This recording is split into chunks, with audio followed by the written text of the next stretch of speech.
Champ has a new name. It is Charles Oliveira, the Bronx. Alright, welcome back to another video over here on SCS Combat. And today, so I said this morning, it is near 6 a.m. at the time of recording. We just wrapped up UFC 326, and I'm just going to give you my overall thought. As the champ has a name and a new name. This is Charles Oliveira, the Bronx, and he completely dominated Max Holloway in a 5-0 unanimous decision victory. No two ways about it. The fight didn't end up as good as a lot of people thought it would be, and yeah, let's get into it. So starting off the card, we got starting off the main card. We had a absolutely brutal KO from Gregory Rodriguez Robocop, as he pretty much flatlined Bruno Ferreira with the first clean punch he landed. You see here, 2 total strike, and one of them puts him out cold. That was it in round 1. Then we move on to Drew Dober, who absolutely knocks Michael Johnson out cold again. What a knockout, unbelievable. And those are actually the 2 fights on national television, I believe, in America. What a knockout in that fight. It was reminiscent of Usman against Masvidal. What a KO from Drew Dober. Throws his lead hook, pulls down the hand of Michael Johnson, and just absolutely shoots a straight left from near enough behind him. Just full rotation, perfect punch, perfect knockout. Great knockout there for Drew Dober. Then we move on. Raul Rosas Jr. defeats Rob Font via unanimous decision, 3-round unanimous decision. I believe it was 30-27 on all 3 scorecards. Pretty dominant victory there. He was very easily taken down Rob Font, and Font was just throwing up submissions from the bottom, but wasn't really able to do anything to get Rosas off him, and it just kept going that way. Rosas Jr. just kept holding him down. He's now ranked, called for a top 10 opponent. Rob Font's 39 now. I don't know what you do with him. You see here, 47 total strikes for Rosas Jr., 29 for Font, 16 takedowns for Rosas Jr. compared to 0 for Rob Font. Those were like the morale takedowns where he gets him down, he gets up, then he gets back up straight away, like that sort of thing. But yeah, good win for Rosas Jr. In the rankings now at 21, and it'd be good to see him in there with a good opponent in the top 10. Who's next? Yeah, let's go. Moving on to the co-main event. This one was also quite lackluster. Kel Baralho took on Reino de Ritter, and Baralho won via 30-27 unanimous decision. I thought that's a bit wide. I feel like I definitely had it 29-28 to Baralho. It was a close fight, but Baralho definitely won it in my opinion. Total strikes 71 to Baralho compared to the 111 of Ritter, but Baralho did land at a higher percentage. Baralho gets 1 takedown, de Ritter gets 2. 57 significant strikes from Baralho compared to the 55 of de Ritter. Good fight, solid fight.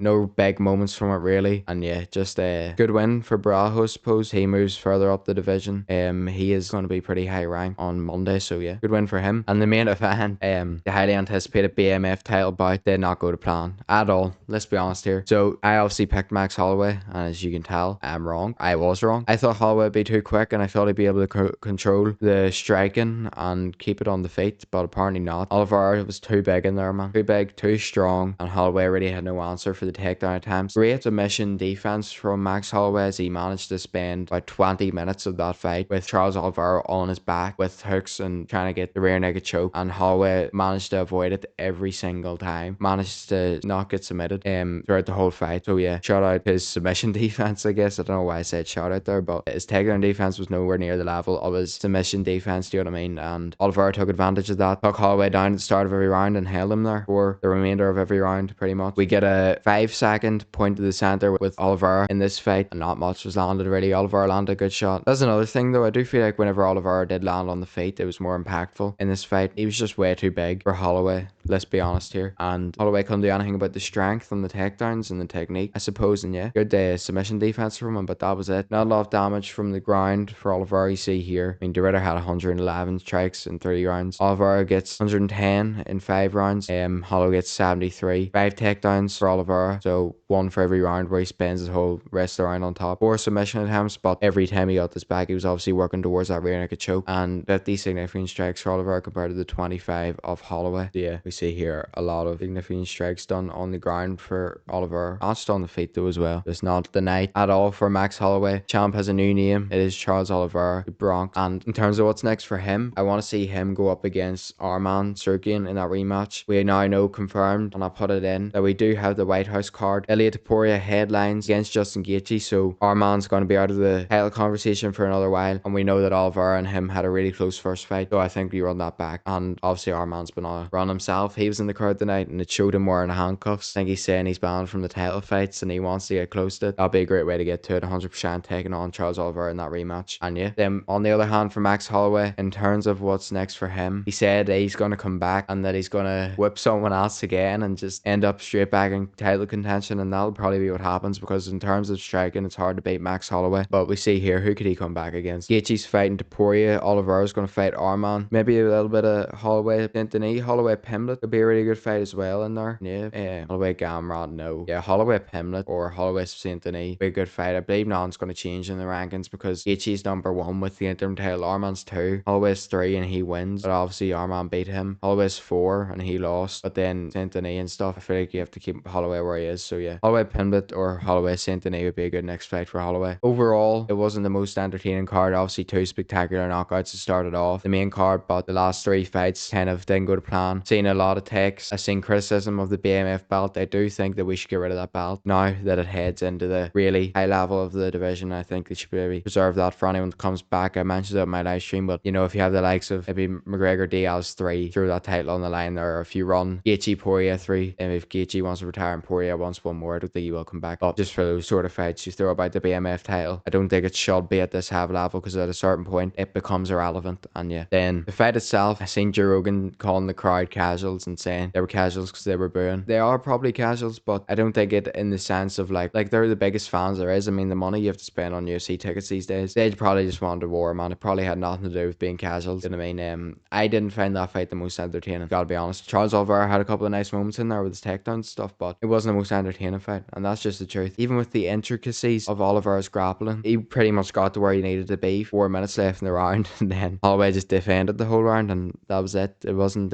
like he moved towards getting that submission, not being like a choke really close a lot of times. So yeah, look, just a quick one, just a quick recap. But yeah, that's gonna be all over here today on SCS Combat. And yeah, like, subscribe, follow for more. Instagram, Twitter, TikTok, you see it all around the screen. Check out the live streams whenever we're live. Usually here for every weekend. So yeah, check it out. Check out my other content. Let me know what you thought of the card overall. Let me know what you think should be done next when it comes to the BMF title and who Holloway or Oliveira should fight next. That is all for UFC 326. Another one in the book. UFC 327 up next. Gary Prohavska takes on Allberg for the undisputed I have title. Let's go. Thank you for watching.